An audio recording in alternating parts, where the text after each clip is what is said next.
जी बताएं सर।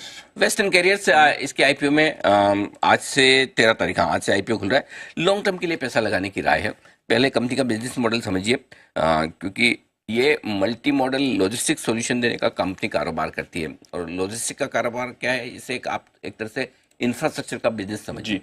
और इंफ्रास्ट्रक्चर के बिजनेस को डेवलप होने के लिए, पैसा बनाने के लिए लॉन्ग टर्म का विजन रखना पड़ता है। जी। और इसलिए इस आईपीओ में आपको लॉन्ग टर्म के लिए पैसा लगाने की राय है। ओके। 172 रुपये का ऊपरी प्राइस बैंड है। छोटी इशू का साइज है, 400 करोड़ का फ्रेश इशू है। और 90 करोड़ का, तो कुल मिला के 500 करोड़ से छोटा इशू है। आजकल छोटी प्राइस और छोटी साइज के आईपीओ में इंटरेस्ट बन ही जाता है। कल एंकर बुक भी ठीक आई थी। सिटी ग्रुप, सोसाइटी जनरल से लेकर काफ़ी अच्छे नाम है, Nippon mutual fund, Kotak Mahindra life, ठीक ठाक से नाम है। तो ये रेस्पॉन्स ठीक है अभी तक।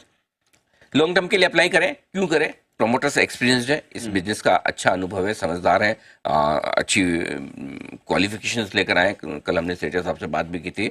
बहुत अच्छी पढ़ाई कर कर इस बिजनेस की ग्लोबल समझ लेकर वो यहाँ पर आए, तो अच्छा बिजनेस है। Integrated multi modal logistic solution provider है। तो इंडिया में बहुत कम ऐसे कंपनियां हैं जो इस तरह का पूरा एंड टू एंड सॉल्यूशन देने का काम कर रही है। अब तक का ट्रैक रिकॉर्ड बहुत अच्छा रहा है। आगे ग्रोथ आउटलुक बहुत मजबूत है, क्योंकि जिस तरह से सरकार का फोकस दी, हमारे यहाँ 12-13% के आसपास की लॉजिस्टिक कॉस्ट आती है और वो हमारी जीडीपी को बड़ी मारती है। तो सरकार का इरादा है कि इसको घटाकर 7-8% तक लाया जाए, तो ताकि आपकी ट्रांसपोर्टेशन कॉस्ट, लॉजिस्टिक कॉस्ट अगर कम हो जाए तो नेचुरली वो उतना आपका प्रॉफिटेबिलिटी बढ़ेगी। सो उस हिसाब से ग्रोथ आउटलुक बहुत बेहतर नजर आते हैं। एसेट लाइट मॉडल है, ये ज़्यादा खुद खरीदते नहीं कुछ भी, वेयर हाउस वगैरह ये सब रेंटल वाला है, तो ज़्यादा कैपिटल एक्सपेंडिचर करने की जरूरत नहीं है, वो अच्छी बात है।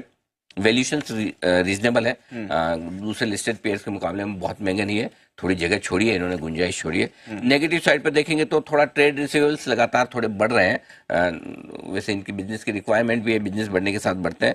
दूसरा है कि डेट थोड़ा ज़्यादा है, दूसरा लिस्टेड कंपेयर्स के ऐसे ज़्यादा नहीं है, दूसरे कंपेटिटर्स के मुकाबले में ज़्यादा है। जो आईपीओ का पैसा आएगा तो उससे डेट रिपेमेंट करेंगे तो कंट्रोल में भी रहेगा।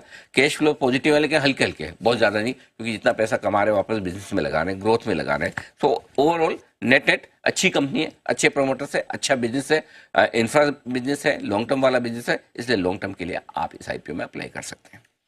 ऑल राइट, तो लॉन्ग टर्म इस आईपीओ में आप पैसा लगा सकते हैं। अच्छी कंपनी है, अच्छे आइडियाज इस समय बाजार में आ रहे हैं, इस पर रहेगा फोकस।